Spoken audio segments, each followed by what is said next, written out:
Volevo fare una battuta forse anche un po' indelicata sulla pesantezza del giocatore e del gol, ma anche sulla pesantezza della mancanza del giocatore stesso. Mi sto un po' incartando, perdonatemi, ci arriviamo. No, perché no, vedi una partita del genere dove comunque eh, si è visto poco, si è visto poco da entrambe le parti, assolutamente. Ma una gara del genere poi alla fine quasi rischi anche di perderla in qualche modo. Non so come, perché c'è stato poco, lo ribadisco, però una palla buttata in mezzo, Menetta non la prende, rischi quasi no, il patatrack.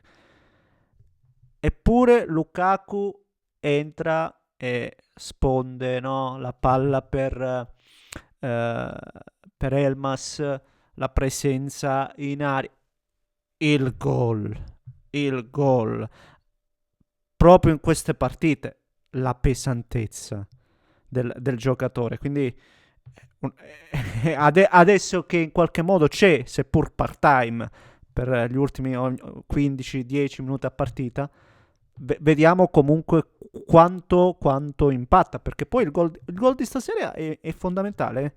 È fondamentale perché se non batti il Verona, ragazzi, una squadra che, bisogna dirlo, praticamente già con... Quanti sono le unghie dei piedi? Sono 10? 9 10 sono già in Serie B. Quindi questa è una partita dove devi fare bottino pieno e ci sei riuscito proprio per il rotto della cuffia, quindi un gol importantissimo per Romero. Poi anche oggi parleremo magari di questione arbitrale, perché non si riesce a superare. Cioè, è una questione che, la ribadisco, ce la portiamo dietro dalla prima giornata, non mi meraviglio assolutamente di niente. Ne parliamo come se lo facciamo, signori miei. Prima, come al solito, vi invito a spolliciare per soddisfare l'amico algoritmo. Iscrivetevi se volete seguire i prossimi contenuti. E fra poco gioca all'Inter contro il Genoa. Anche quella la guardiamo, ne discutiamo. Poi finirà le solite cose. Quindi, praticamente, in descrizione tutti i profili social. Grazie, signori miei, grazie per il supporto. Eh, Partita che si era messa benissimo per il Napoli perché la sblocca subito con giocatore anche lui, no? Menzione speciale perché al netto di tutti gli infortuni, delle difficoltà che il Napoli ha dovuto affrontare, cambi moduli e tutto il resto, l'unico giocatore che non è mai mancato continuità, prestazioni, instancabile, inappuntabile sotto qualsiasi aspetto, Oliund che prima lavora lui la palla, l'appoggio a Politano e poi la va anche a concludere con quel colpo di testa preciso e indirizzato. E ennesima buona, assolutamente ennesima buona partita per lui. L'altra occasione di giornata capita sempre sui suoi piedi. È un primo tempo, ripeto, che Napoli meritatamente lo porta avanti, ma la partita spenta, cioè una partita secondo me, non lo so cosa mi direte voi sotto, vi aspetto nei commenti, mi è parsa per gran parte noiosa fino al gol del Verona, molto molto noiosa perché c'è stato poco, fino al gol del Verona. Il Verona nasce da un angolo che non doveva essere battuto, anche qui possiamo discutere sul metro arbitrale, sul fatto che magari, come al solito, Buongiorno può aver accentuato quello che vi pare, però il contatto mi sembra abbastanza netto. E l'arbitro invece lascia continuare, quindi calcio d'angolo e da lì nasce il gol, il pareggio del Verona. Non ne usciremo mai, non ne usciremo mai perché, ribadisco, si continuano a prendere fischi per fiaschi, poi un episodio del genere è difficile dire... Non lo so perché è proprio l'arbitraggio in sé che vedi che ci sono troppe nella stessa partita, da una parte e dall'altra vedi sempre l'errore, ma io continuo a denotare mancanza di personalità perché non riesci a mantenere fermo il tuo metro arbitrale. Questo è il problema che poi fa scontenti tutti. Detto ciò, oggi c'è poco da parlare di arbitraggio, nel senso che sì, no, se uno vuole si può appellare là, di, fai, da, ma oggi col Verona, una partita del genere, il Napoli per gran parte l'ha giocata senza quel furore, poi che forse c'è una stanchezza che ti porti dietro, ma non lo so francamente, perché poi c'è la Gioventù di Vergara che oggi comunque hanno fatto vedere tante belle giocate, qualche buon strappo anche di Santos, quindi c'è gente fresca, nuova.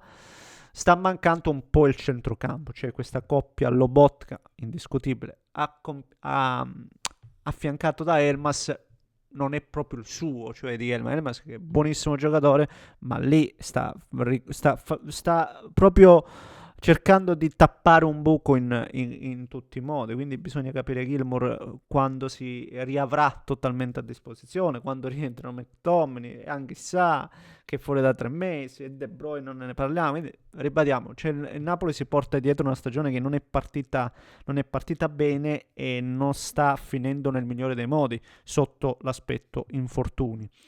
Però ribadisco, ecco, non fosse arrivato il gol finale, avremmo parlato secondo me anche di un Napoli che aveva perso un po' il fuoco. Cioè, il Napoli comunque io parlo sempre di una squadra, Napoli di Conte è sempre stata una squadra comunque battagliera.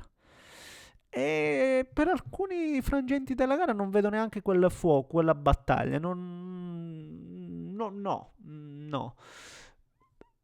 E in questo poi invece capisco Lukaku, perché è l'uomo di Conte. Ecco, perché in una situazione del genere comunque invece si carica la squadra sulle spalle e fa quello che va fatto. Forse proprio per questo motivo c'è questa simbiosi, questo legame profondo tra i due. Mi sento di dire questo.